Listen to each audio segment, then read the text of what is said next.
ഇസ്രായേലിൽ വരാനിരിക്കുന്ന പൊതുതിരഞ്ഞെടുപ്പ് ഒക്ടോബർ 27 നടക്കുമെന്ന് പാർലമെന്റ് സ്ഥിരീകരിച്ചു. നിയമപ്രകാരം തിരഞ്ഞെടുപ്പ് നടത്താൻ അനുവദിച്ചിട്ടുള്ള ഏറ്റവും അവസാനത്തെ തീയതിയാണിത്. ഗാസ, ഹിസ്ബുള്ള, ഇറാൻ എന്നിവർക്കെതിരായ യുദ്ധങ്ങൾക്കു ശേഷം പ്രധാനമന്ത്രി ബെഞ്ചമിൻ നെതന്യാഹുവിന്റെ ഭരണത്തിനുള്ള നിർണായക ജനവിധിയാകും ഈ തിരഞ്ഞെടുപ്പെന്നാണ് രാഷ്ട്രീയ നിരീക്ഷകർ വിലയിരുത്തുന്നത്. പതിറ്റാണ്ടുകൾക്കു ശേഷമാണ് ഇസ്രായേലിൽ ഒരു സർക്കാർ കാലാവധി പൂർത്തിയാക്കി പൊതുതെരഞ്ഞെടുപ്പിലേക്ക് നീങ്ങുന്നത്. 76-കാരനായ നെതന്യാഹു വീണ്ടും മത്സര രംഗത്തുണ്ടാകുമെന്നും അടുത്ത തവണയും വൻ വിജയം നേടുമെന്നും പ്രഖ്യാപിച്ചിട്ടുണ്ട്.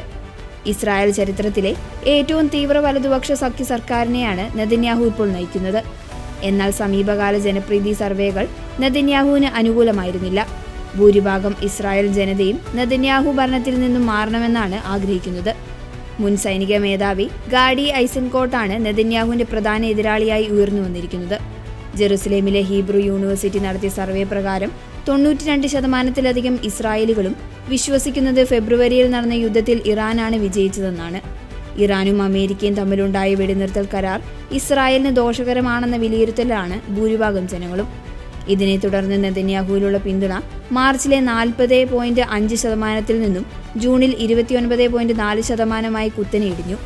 ഹമാസ് നടത്തിയ ഒക്ടോബർ 7 ആക്രമണങ്ങൾ തടയുന്നതിൽ സർക്കാരിനുണ്ടായ കടുത്ത സുരക്ഷാ വീഴ്ചയോടുള്ള ജനങ്ങളുടെ അമർഷം ഇപ്പോഴും നിലനിൽക്കുന്നുണ്ട്. തീവ്ര ഓർത്തഡോക്സ് ജൂതന്മാർക്ക് സൈനിക സേവനത്തിൽ നിന്ന് ഇളവ് നൽകുന്നതുമായി ബന്ധപ്പെട്ട തർക്കം സർക്കാരിനെ പ്രതിസന്ധിയിലാക്കിയിട്ടുണ്ട്. നെതന്യാഹുവിനെതിരെയുള്ള അഴിമതി കേസുകളുടെ വിചാരണയും യുദ്ധത്തിനു മുൻപ് അദ്ദേഹം കൊണ്ടുവന്ന ജുഡീഷ്യൽ പരിഷ്കാരങ്ങളും ജനങ്ങൾക്കിടയിൽ വലിയ വിഭാഗീയത ഉണ്ടാക്കിയിട്ടുണ്ട്. തിരഞ്ഞെടുപ്പിനെ ശക്തമായ നിലയിൽ നേരിടാൻ നെതന്യാഹുവിന്റെ പാർട്ടി പുതിയ ബില്ലുകൾ അതിവേഗം പാർലമെന്റിൽ പാസാക്കാൻ ശ്രമിക്കുകയാണ്. കൂടാതെ വരാനിരിക്കുന്ന തിരഞ്ഞെടുപ്പിൽ ഇടതു വലത് രാഷ്ട്രീയത്തിന് അതീതമായി അറബ് പാർട്ടികളെ ആശ്രയിക്കാത്ത ഒരു വിശാല ദേശീയ സർക്കാർ രൂപീകരിക്കാനാണ് താൻ ലക്ഷ്യമിടുന്നതെന്ന് നെതന്യാഹു വ്യക്തമാക്കിയിട്ടുണ്ട്. ഇറാനിൽ നിന്നുള്ള ഭീഷണി പൂർണ്ണമായും ഇല്ലാതാക്കിയ ശേഷം ലെബനനുമായി ഉണ്ടാക്കിയതുപോലെയുള്ള സമാധാന കരാറുകളിലൂടെ ഇസ്രായേലിന്റെ പ്രാദേശിക ലക്ഷ്യങ്ങൾ പൂർത്തിയാക്കാൻ ഈ വിശാല സർക്കാരിന് സാധിക്കുമെന്നാണ് നെതന്യാഹുവിന്റെ അവകാശവാദം.